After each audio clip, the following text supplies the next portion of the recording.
सभी माताओं को जितिया की हार्दिक शुभकामनाएं। आपका व्रत निर्विघ्न सफल हो और आपके संतान दीर्घ आयु हों तथा अपने जीवन में बहुत उन्नति करें एवं सुखी जीवन व्यतीत करें, ऐसा हम भगवान श्री कृष्ण से विनती करते हैं। आज जीवित पुत्री का व्रत है, जिसे माताएं अपने संतान की लंबी आयु तथा उनकी सुख समृद्धि के लिए रखती हैं। हर वर्ष माताएं आश्विन कृष्ण अष्टमी के दिन जीवित पुत्री का व्रत रखते हैं। यह व्रत सबसे कठिन व्रतों में से एक है। इस दिन व्रतधारी स्त्रियां निर्जला और निराहार रहकर जीमूत वाहन भगवान और श्री कृष्ण भगवान की पूजा करती हैं और अगले दिन सूर्योदय के बाद व्रत का पारणा करती हैं। जीवित पुत्री का व्रत में जीवित पुत्री का व्रत की कथा अवश्य सुननी चाहिए। इससे व्रत का पूर्ण फल प्राप्त होता है। तो आइए सुनते हैं जीवित पुत्री का व्रत कथा। तो प्रेम से बोलिए श्री कृष्ण भगवान की जय, श्री जीमूत वाहन भगवान की जय। प्राचीन समय की बात है। नैमिषारण्य के निवासी ऋषियों ने संसार के कल्याणार्थ सूत जी से पूछा, हे सूत जी, कराल कली काल में लोगों के बालक किस तरह दीर्घ आयु होंगे, सो कहिए। सूत जी बोले, जब द्वापर का अंत और कलयुग का आरंभ हुआ था, उसी समय बहुत सी शोकाकुल स्त्रियों ने आपस में सलाह की कि क्या इस कली में माता के जीवित रहते पुत्र मर जाएंगे। जब वे आपस में कुछ निर्णय नहीं कर सकी, तब गौतम जी के पास पूछने के लिए गईं। जब उनके पास पहुंची तो उस समय गौतम जी आनंद के साथ बैठे थे।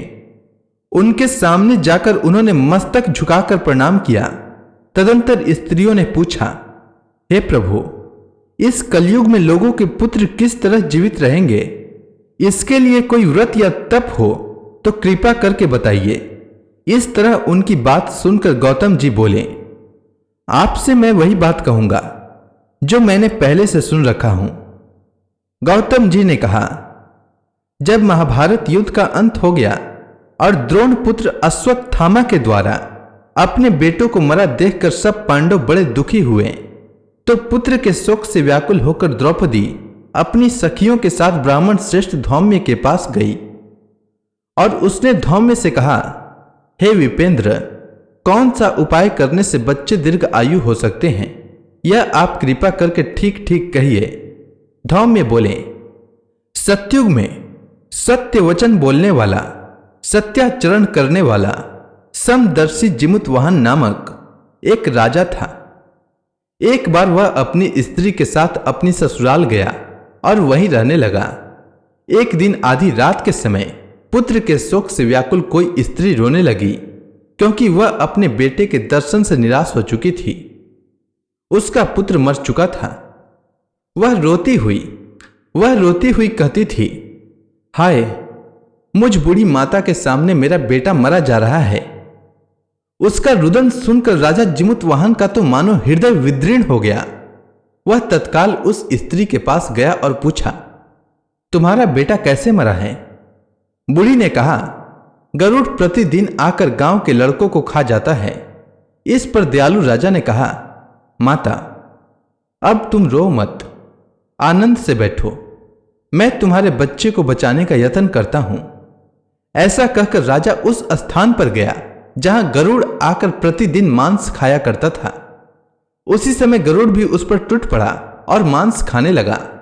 जब अतिशय तेजस्वी गरुड़ ने राजा का बायां अंग खा लिया, तो झटपट राजा ने अपना दाहिना अंग फेर कर गरुड़ के सामने कर दिया। यह देखकर गरुड़ जी ने कहा, तुम कोई देवता हो? कौन हो तुम? मनुष्य तो नहीं जान पड़ते। अच्छा, अपना जन्म और कुल बताओ। पीड़ा से व्याकुल मरने वाला राजा ने कहा, हे पक्षीराज, इस तरह के प्रश्न करना व्यर्थ है। तुम अपनी इच्छा भर मेरा मांस खाओ। यह सुनकर गरुड़ रुक गए और बड़े आदर से राजा के जन्म कुल की बात पूछने लगे। राजा ने कहा, मेरी माता का नाम है सैव्या और मेरे पिता का नाम शालिवाहन है। सूर्य वंश में मेरा जन्म हुआ है और जीमूत वाहन मेरा नाम है। राजा की दयालुता देखकर गरुड़ ने कहा, हे महाभाग, तुम्हारे मन में जो अभिलाषा हो वह मांगो। राजा ने कहा, हे पक्षीराज, यदि आप मुझे वर दे रहे हैं तो वर दीजिए कि आपने अब तक जिन प्राणियों को खाया है वे सब जीवित हो जाएं। हे स्वामिन, अब से आप यहां बालकों को न खाएं और कोई ऐसा उपाय करें कि जहां जो उत्पन्न हो वे लोग बहुत दिनों तक जीवित रहें। धौम्य ने कहा कि पक्षी राज गरुड़ राजा को वरदान देकर स्वयं अमृत के लिए नागलोक चले गए। वहां से अमृत लाकर उन्होंने उन मरे मनुष्यों की हड्डियों पर बरसाया। ऐसा करने से सब लोग जीवित हो गए जिनको कि पहले गरुड़ ने खाया था। राजा के त्याग और गरुड़ की कृपा से वहां वालों को बहुत कष्ट दूर हो गया। उस समय राजा के शरीर की शोभा दोगुनी हो गई थी। राजा की दयालुता देखकर गरुड़ ने फिर कहा, मैं संसार के कल्याणार्थ एक और वरदान दूंगा। आज आश्विन कृष्ण सप्तमी से रहित शुभ अष्टमी तिथि है। आज ही तुमने यहां की प्रजा को जीवन दान दिया है। हे वत्स, अब से यह दिन ब्रह्म भाव हो गया है, जो मूर्ति भेद से विविध नामों से विख्यात है। वही त्रिलोकी से पूजित दुर्गा अमृत प्राप्त करने के अर्थ में जीवित पुत्रिका कहलाई है। सो इस तिथि को जो स्त्रियां उस जीवित पुत्रिका की और कुश की आकृति बनाकर तुम्हारी पूजा करेंगी तो दिनों दिन उनका सौभाग्य बढ़ेगा और वंश की भी बढ़ती होती रहेगी। हे महाभाग, इस विषय में विचार करने की भी आवश्यकता नहीं है।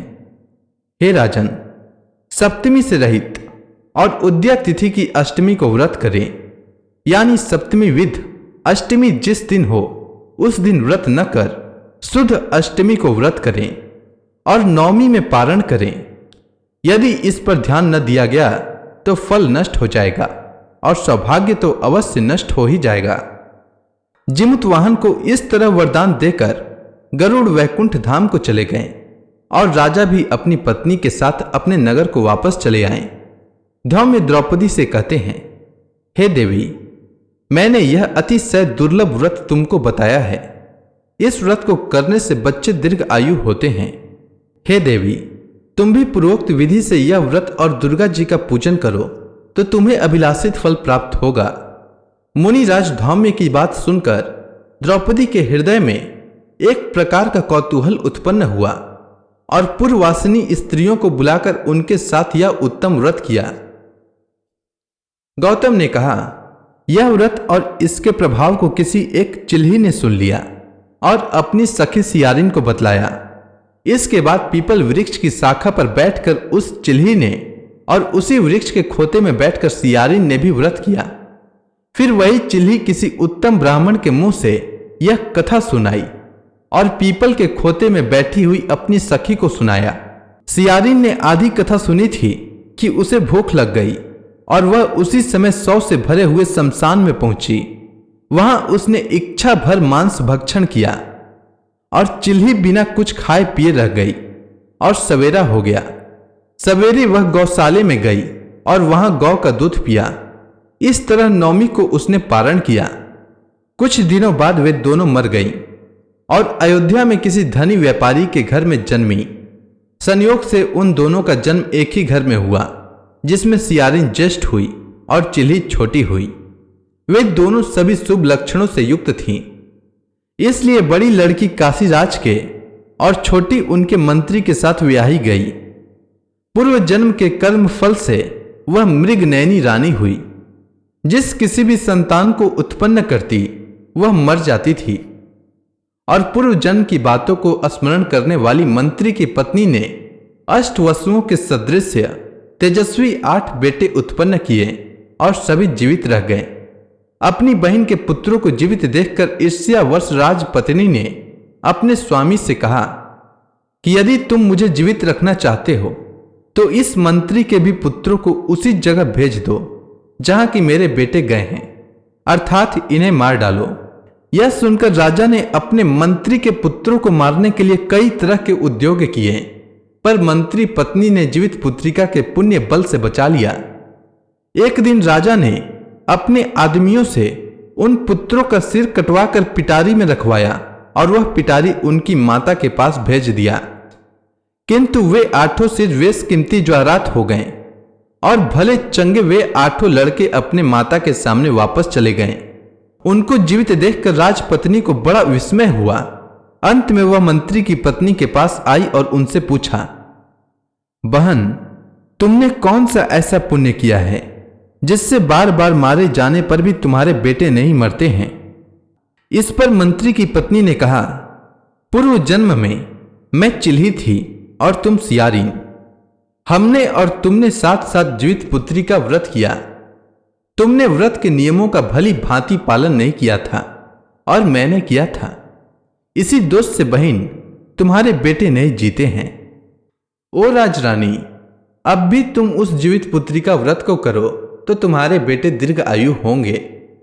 मैं तुमसे सच सच कह रही हूं। उसके कथनानुसार रानी ने व्रत किया, तभी से उसके कई बेटे सुंदर और दीर्घ आयु होकर बड़े बड़े राजा हुए। सूत जी कहते हैं कि सब प्रकार का आनंद देने वाला मैंने यह दिव्य व्रत बतलाया। स्त्रियां चिरंजीवी संतान चाहती हो तो विधि पूर्वक यह व्रत करें। तो इसी के साथ जीवित पुत्री का व्रत की कथा समाप्त होती है। तो प्रेम से बोलिए श्री कृष्ण भगवान की जय, चिमुत वाहन भगवान की जय, दुर्गा माता की जय।